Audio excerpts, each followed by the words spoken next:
So, hey everyone, Greg here, and the iPhone 12 mini. That was my favorite phone of the last iPhone cycle. What I mean by that is that there was 4 different iPhone models, the iPhone 12 mini, iPhone 12, iPhone 12 Pro, and of course, iPhone 12 Pro Max. And out of all those phones last year, some of them had different benefits to using one over the other, but out of all of them, I preferred the iPhone 12 mini. I use this as my main device. Now, I just released a video the other day detailing why this year I'm probably gonna be switching over to the iPhone 13 Pro for a couple of reasons, like the camera and, more notably probably the battery life. But I was also kind of wondering in that video, did Apple do enough this year to actually take this iPhone 12 mini, which I still love, but did they fix enough of the shortcomings on the iPhone 12 mini with the new iPhone 13 mini to actually make it a phone that is worth your consideration? And will this actually end up being a popular phone model this time around? Because let's face it, based on everything we know with the iPhone 12 mini sales, that phone was kind of not living up to Apple's expectations. And we're gonna kind of talk about that in this video and see, is the iPhone 13 mini actually fixed now? But to see if the iPhone 13 mini is fixed, obviously we gotta talk about what was wrong with the iPhone 12 mini. And I think I can sum that up pretty easily. The biggest thing that was wrong with the iPhone 12 mini was the battery life. Let's face it, as we've gotten bigger and bigger phones over the years, we have just been putting, not me, but Apple and other companies have been putting bigger batteries inside of those devices. And the thing that leads to bigger battery life over everything, even over like efficiency, is the physical size of the battery. And when you have a smaller phone like this, physics dictate that you just can't put like a huge giant battery in there. But on some of the bigger phones, like the iPhone 12 Pro Max, well, obviously you can put a much bigger battery in there because you're not constrained with this small body size where you still gotta fit in a lot of other components, like the processor, the camera modules, all that other stuff that you gotta fit into the phone. When you have a bigger phone, obviously you could fit things in there a little bit better. So battery life on the 12 mini was probably the worst thing about it. I would say on like a light to maybe a medium day of usage, I could make it through the end of the day, but like barely, right? Like when I put my head on the pillow, when I was ready to put this on the charger, we're talking about like, I probably had like 1% battery life left. And then on like medium to heavy usage days, like there was no way this thing would last through a day of me like outside on cellular service all day, maybe taking like a few photos. This would be a phone that I would have to charge halfway through the day.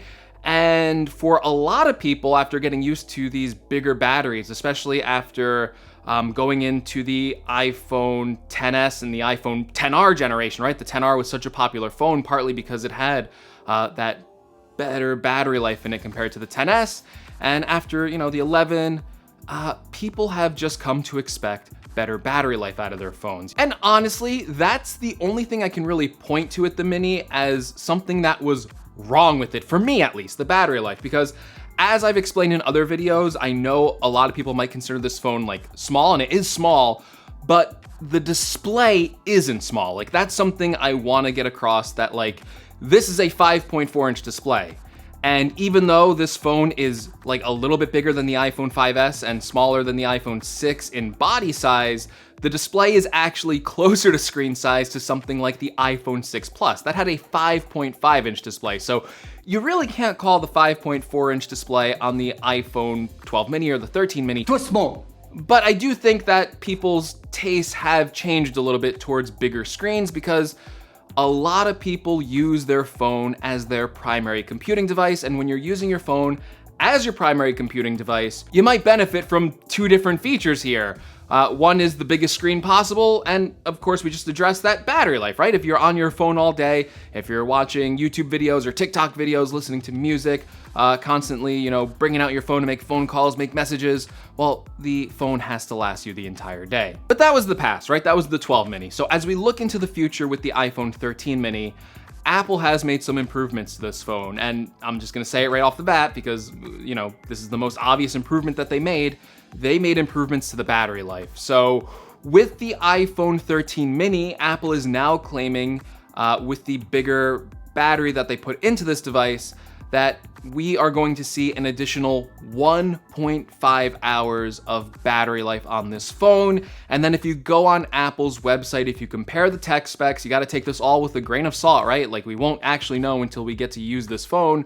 But if you look at the tech specs, you can see that the iPhone 13 mini is rated at the same battery life now as the regular sized iPhone 12. Now, the regular sized iPhone 12 had a decent battery, wasn't quite as good as like the 12 Pro Max, which like I could just never drain that battery, but it was still good, right? Like I could use the iPhone 12 or the 12 Pro pretty comfortably and end my day with like 10 or 20% battery life remaining, and I felt pretty comfortable using that phone. And, if Apple is right here and they gave the 13 mini the same battery life as the 12, well, at least for me, from a reviewer's perspective, that could potentially be the only feature that they needed to change to save the 13 mini. And the mini has a lot of other benefits going for it too, besides that, additional 1.5 hours of battery life. Obviously, it's the cheapest phone in Apple's lineup, and that counts for something, right? So if you're going into the store and you're looking at all the new iPhone 13 models, well, you might be attracted to the price of the 13 mini, because it starts at $699, and this year you get a bump up in storage. So last year you might have had to spend $50 extra on the mini to get it to 128 gigabytes, but this time it just starts at 128 gigabytes, which I think is a much more comfortable storage amount for most people buying these phones. And it's not like they stopped there with improvements to the mini, because another reason why people might have picked like the Pro Max last year especially was for the camera. Now, the 13 Pro and Pro Max have camera improvements, and actually a lot of camera improvements. Maybe this is more of a lopsided comparison than last year, but with the 13 mini, you are now actually getting the same camera system from the 12 Pro Max. You're getting the bigger sensor, the sensor shift stabilization. The really only thing you are lacking still is that telephoto lens. It still just comes with a wide angle and an ultra wide angle lens, but the quality, at least from those two lenses, should be similar or the same as the 12 Pro Max. And that is to say, very good, and even some software stuff has changed this year. So last year, the 12 mini and the 12, when you were shooting Dolby Vision video, can only go up to 30 frames per second.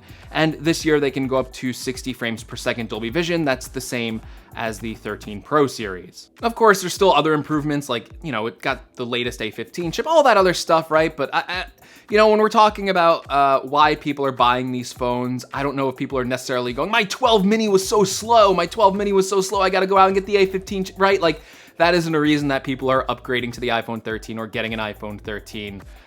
We know the chips are fast. They get faster every year. I think that's a good thing. They enable new features like the cinematic video mode that we're getting on all the iPhone 13s this year.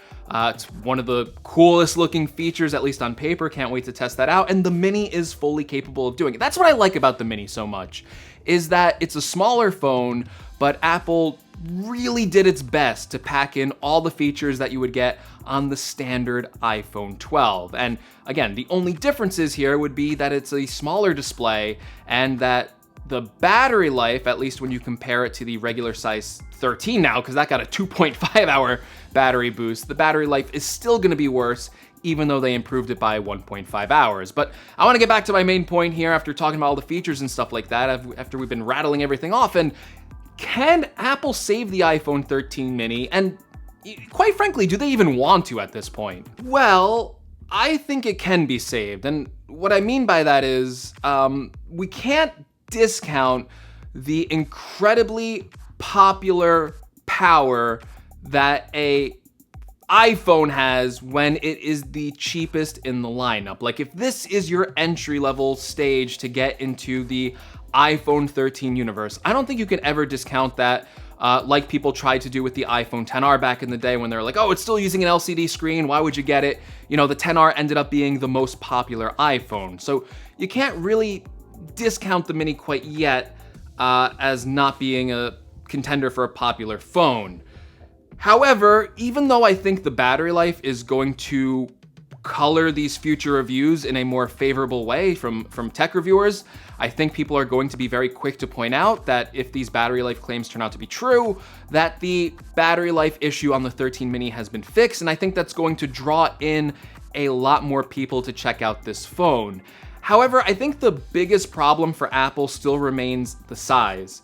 And I think the problem remains the size more from a naming perspective rather than an actual size difference. Because like I said, like if we're going back to past iPhone generations, 5.4 inches for an iPhone, like historically, that's a pretty big display. Especially if we're comparing it to the, like iPhone 6 that had a 4.7 inch display. And again, the plus size iPhones were like 0.1 inches bigger. So I think people see the name iPhone mini and they think that they're gonna get a smaller display than their iPhone 6 or their iPhone 7 or their iPhone 8. And that's not necessarily true, right? It's not a smaller screen than all that. It's a bigger screen than all that. It's just that the body of the phone is physically smaller than those phones. So I think the naming scheme here for Apple was a mistake calling it the mini, because people initially think, oh, it's a mini phone, it's gonna be so small, I don't want it. I think if Apple just called this phone the regular sized iPhone 13, I think it actually would have sold a little bit better, especially because, last year and the year before that, as these phones launched, people really couldn't go into the Apple stores to check them out. Like a lot of the Apple stores were shut down during that time period, so all they had to go on was Apple's marketing, and they just saw the mini name and, people thought back to the smaller phones, probably of like the 5S and the 4, and they're like, well, I don't want a 4-inch phone at this point, right? Because the big iPhones, the 4.7-inch, 5.5-inch ones were so popular at the time. I think people just assumed that the displays were gonna be even smaller than what they were, and because they actually couldn't go into the store, pick it up, use it for themselves, and realize, you know what, the display is totally fine, this is a really nice screen size to have. I think, quite frankly, that was one of the reasons why people didn't rush out and buy the mini online.